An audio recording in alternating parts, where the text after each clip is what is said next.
Welcome back to the REI Hot Seat. Andrew Hines here with Jacob Campanaro, and we've got more camera angles. Yeah. Jake's always here. We're moving on up, Andrew. Yeah, we're upgrading. Walter asked for more camera angles, so here we are. Anyways, so we are going over an 8-plex in Hamilton today, and yes, I've never seen a detail of this deal, so Jake is going to share it with me.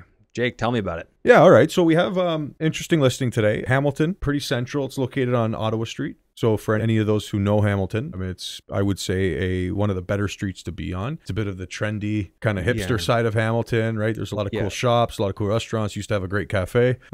Yeah, I used to have a breakfast place we go to down there. Yeah. So interesting pocket. There's also a lot of development happening. There was a new YMCA put up. There was some new housing units put up. I sold a few buildings in the area recently that were converted and turned into high-end luxury stuff, which I've seen, and it's absolutely gorgeous. So I love the area.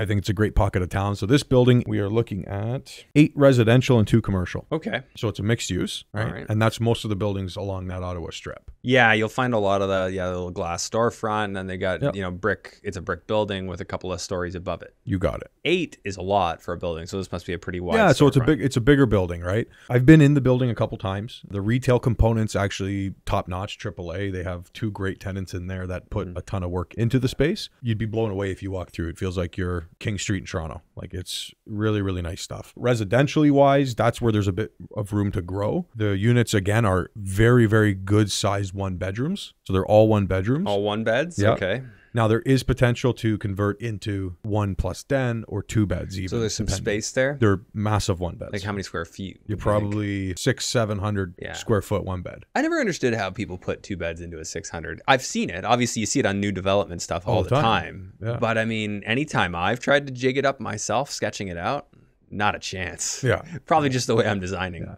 Yeah, the owners kind of had some sketches done and a couple drawings, right? Like little things. It needs like to be that. well thought out, like by somebody who knows how to do that, and then they can optimize the space, right? Exactly. Hey, tiny homes are a thing, right? Exactly. But very cool, right? So cool space, all original hardwood flooring. It's like a Victorian era kind of building. So there's a lot of neat like crown moldings. There's the old wood fireplaces. Obviously they're inoperable now, but very cool design space. What are we looking at for, like, do you have a gross rent figure or do you have a by unit figure? Yeah, so I have it by unit here if you want to see it. Yeah, so units 1 through 8. So we'll go 1 through 8 on the residential side. You're looking at 1,300, 1,000, 1,250, 1,200, another 1,200, 1,195, 1,200, and 1,400. Those don't sound nearly as low as I would have expected for a building in Hamilton, unless somebody's already done the work to start turning over some of those units. Because you'll see a lot of them. They're pretty old school. Yeah, they're pretty old school, man. Like, how long have these tenants been there if the rents are that high? Because like you'll find buildings with like 600, 550. Right. Yeah, it's not. They're not. Look, none of these tenants are legacy. Let's say that. Right. Yeah. Like all of these have turned over, within the ownership of my client. Okay. So like what, a few years? No, longer than that. 5 years. Yeah. Okay. It's nice. You're not starting at a super low baseline. Yeah. Right. But looking at that, a nice 1-bedroom unit in that area, conservatively, Andrew, we can get 1,650. Okay. I'll tell you, for example, not too far from here, I had a client that just bought a 6-plex, brand new construction, and we're renting anywhere for 1 beds. We got him 1,950 to 1,600 and anywhere in between, depending on size and type. Now that's brand new product, condo grade, very different. But I would say conservatively for this size of 1 bed in this neighborhood, 1,650, very easy. Do these have laundry in the unit? No, common laundry, but there is room to put laundry in the units. See, that to me would be the single biggest add. Yeah. You put laundry in those units and all of a sudden that's like, I look at that as top notch. Like that now all of a sudden we're talking, of course it's got to be a nice neighborhood and all that stuff. Warm, functional, everything works, no mechanical problems. As a tenant, I'm saying. Yeah. No, you're in the neighborhood where that would work. It's not diminishing returns. You'd actually see the benefit. Yeah, if you put in a nicer unit, people will come for it. Exactly. So rents are good. Commercial units, they're both renting at about 2,000 all inclusive. Okay, so there's quite a bit of income coming in on this building. Yep. Okay, let's just sum that up. We've got $13,745 a month to start. Hey, I don't hear that many deals on this show or on my podcast that start with rent at $13,745 or higher. It's all right. And then there's obviously laundry and parking fees as well. So laundry, you're looking at what did we put in here? $250 a month. Okay. Parking here we have $450 for parking. Okay, so that's an extra $8,400 a year. I don't know why I times those by 12. I'm gonna undo that because this spreadsheet is monthly. Okay, so $700 a month from that, plus you've got your $13,000 coming in from the building. So 14,450-ish. Okay, getting into taxes, what are we paying annually? Yeah. So taxes are coming in at 21,371. Insurance on this bad boy, we got 8,232. We'll leave out maintenance and management. We'll come back to that. Gas, we have a charge for 5,714. 5,714. Water is coming in at 3,095. 3,090. Which seems low, but we'll touch on that. Okay. And then hydro common only is coming in at 1,108. Okay, so they have a unit. Yeah, they're all sub-metered. And it's like a boiler heat system? Yeah. Okay. All right, realized I made a mistake. I have that fixed. Let's continue on the sheet. So maintenance, I'm just going to leave like a 5% in there. What do you have? I would run it a little higher than 5, Andrew. Yeah. And the reason behind that is an older building. Yeah, you're going to have stuff. Life cycle. There are things that are starting to go, right? It's life cycle items. Roof, boiler, windows. Yeah, roof, windows, boiler in decent shape, right? Obviously, we haven't gone in to inspect them yet. Is there an elevator? Seen them. No elevators, staircase. So I would run the maintenance items $850 a door or 6.5%, 7%.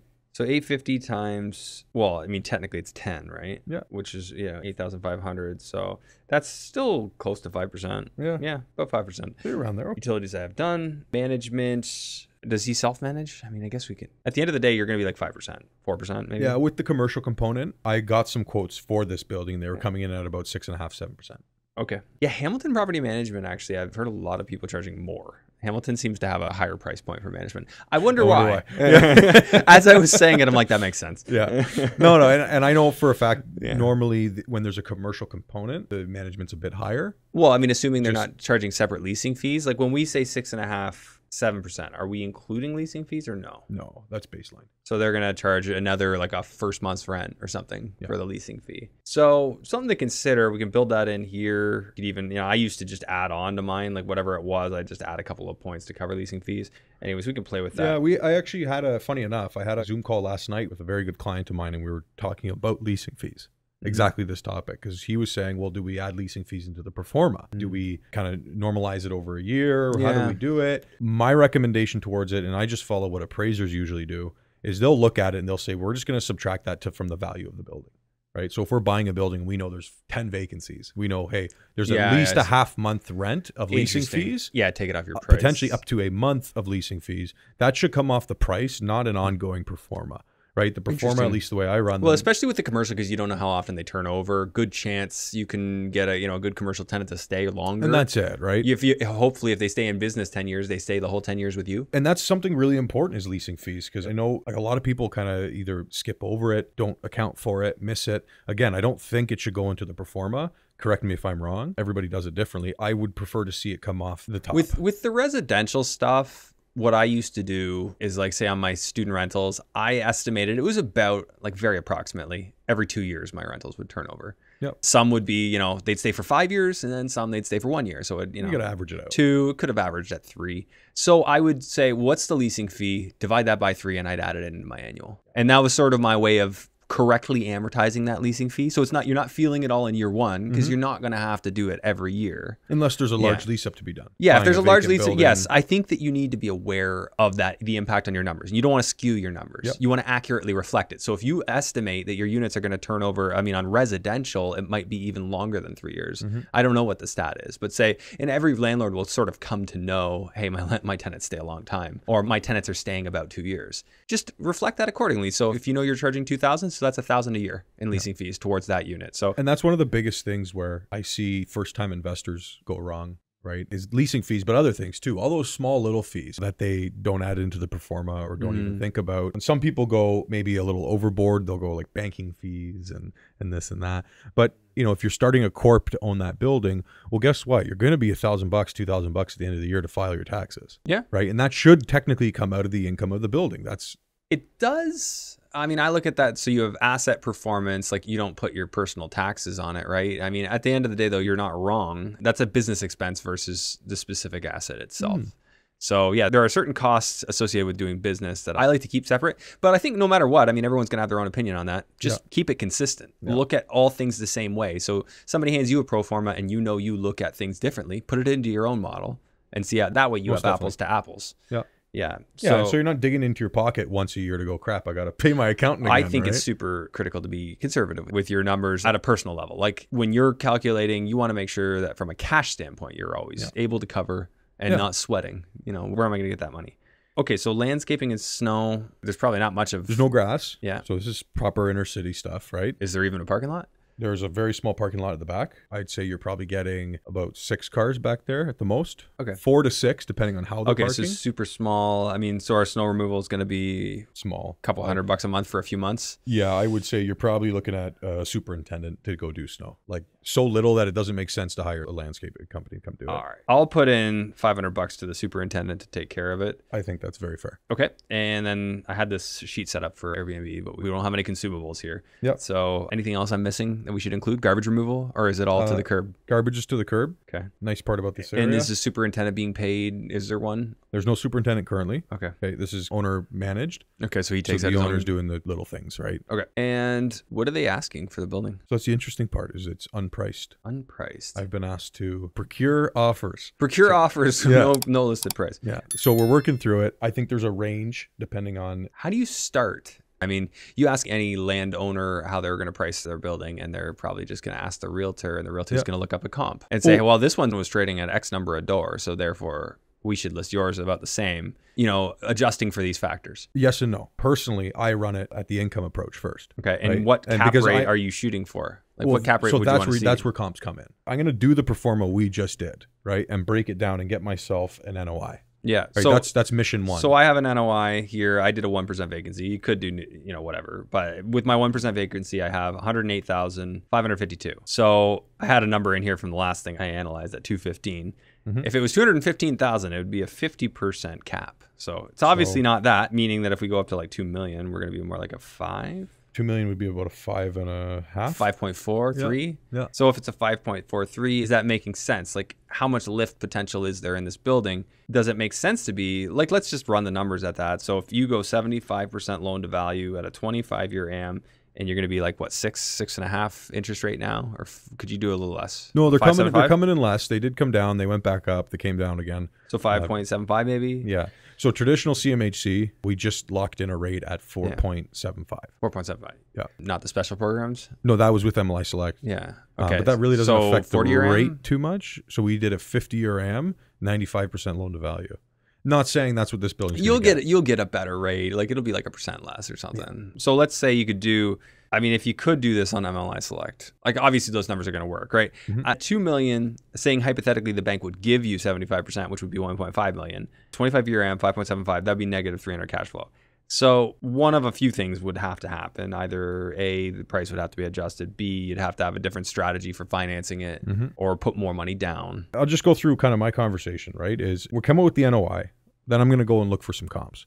Well, I'm finding comps that are selling with 5 caps, 5.25, 5.5, 4.75. Are those based on your analysis, or those based on the seller submitted or the selling listing that's brokerage? Raw data. That is. So you took the raw data, or you have a system that analyzes raw data and keeps it apples to apples. Correct. Okay. So we're actually coming out with the cap rates, and we're running them very similar across the board. Okay, so you know that's an apples comparison. We try to get as close as possible, right? Okay. So we can look at these cap rates and say, okay, there's a range here of about, they all kind of hover around 5, and then they go 0.5 up and 0.5 down from 5, depending on the asset class, where it is, what type. From there, I like to run, how would a buyer look at this? So that's where the mortgage comes in. That's where I talk to my mortgage broker and say, hey, run these for me. Where's our purchase price, right? Because sure, I could say, well, I want a 2 cap. That's great, right? I'd love that too on my buildings. But I got to be realistic and say, where is somebody actually going to come in and buy this, right? How do we tailor that towards what the expectation of the seller is? And what kind of creativity do we need to do to get there? So for example, with this gentleman in particular,